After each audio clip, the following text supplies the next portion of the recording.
अगर हिंदुस्तान की लोकसभा में अगर आपके 10 से 15 एमपी होते,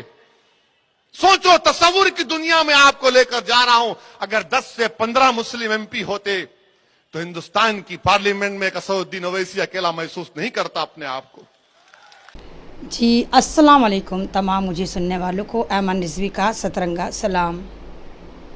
पहले तालीम से मोड़ दिए जाओगे, फिर किसी जुर्म से जोड़ दिए जाओगे। हाथ से हाथ की जंजीर बनाकर निकलो,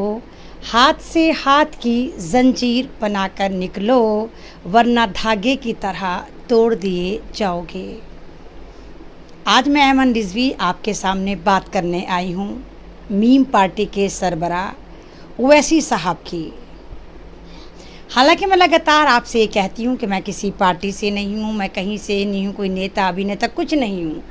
लेकिन बहुत अजीब तरह से इस वक्त ओवैसी साहब को जिसको देखो अपनी रोटियां चमका रहा है, अपने चैनल चमका रहा है, अपनी नफ़रतें परोस रहा है और नाम सिर्फ एक यूज़ कर रहा है, असदुद्दीन ओवैसी।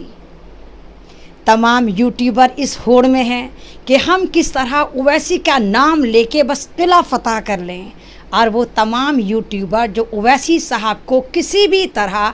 बीजेपी की बी टीम बनाने की होड़ में इस तरह लगे हुए हैं, मानो ज़रा सी भी चूक हुई, अगर उन्होंने ज़रा सा भी ओवैसी साहब को डिस्कस करना छोड़ दिया तो मानो वो फर्स्ट सेकंड थर्ड नहीं आएंगे।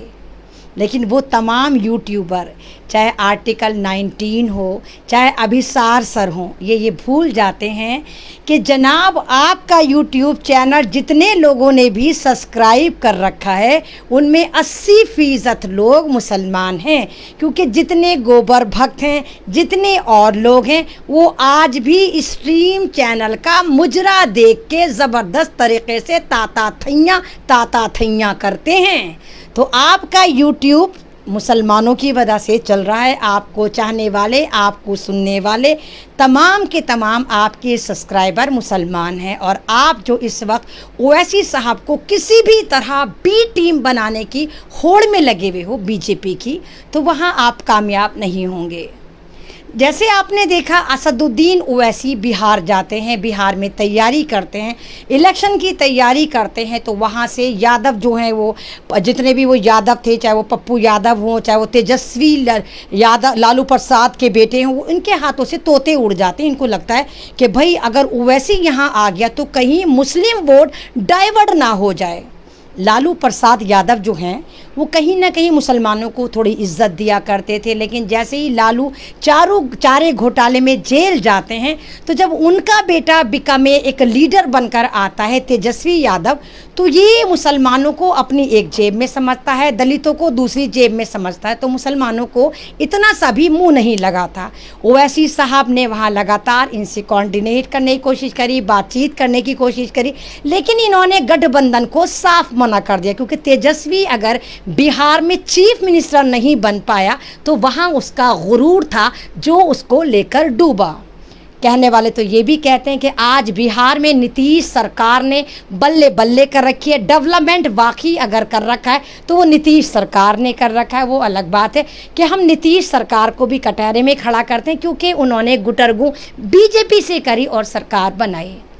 अब जब तेजस्वी वहाँ पर हार जाते हैं और हमारे ओवैसी साहब या हम सब के ओवैसी साहब या बीजेपी की बी टीम 5 सीट निकाल लेती है 20 सीट में से, तो तमाम लोगों के हाथों से तोते उड़ जाते हैं और उनको लगता है कि ओवैसी साहब हैदराबाद छोड़ के अगर बिहार आ गए तो हो सकता है वो बंगाल भी जाएं, हो सकता है वो उत्तर प्रदेश भी जाएं। क्योंकि मेरे भाइयों और बहनों, अगर आपको मालूम हो कि भारत में नियर अबाउट 35 करोड़ मुसलमान हैं और उनमें से 60% से ज़्यादा मुसलमान उत्तर प्रदेश, बिहार और बंगाल में रहते हैं, और यहीं पे सारी राजनीति होती है।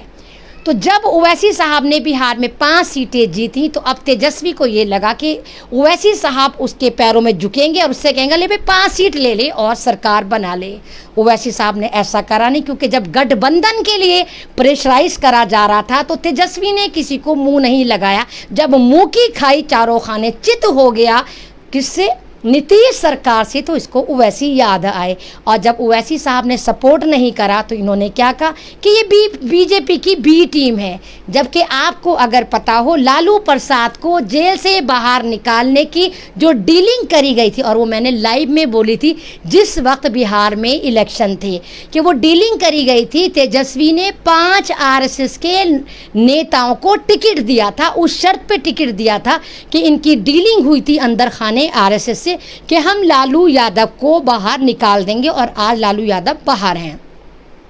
मुझे शिकवा गिला आपसे है, उन लोगों से नहीं है मुझे, क्योंकि आपको तय करना है आज।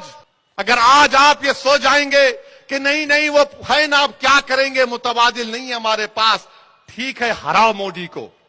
मैं नहीं कह रहा हूं कि मत हराओ मोदी को,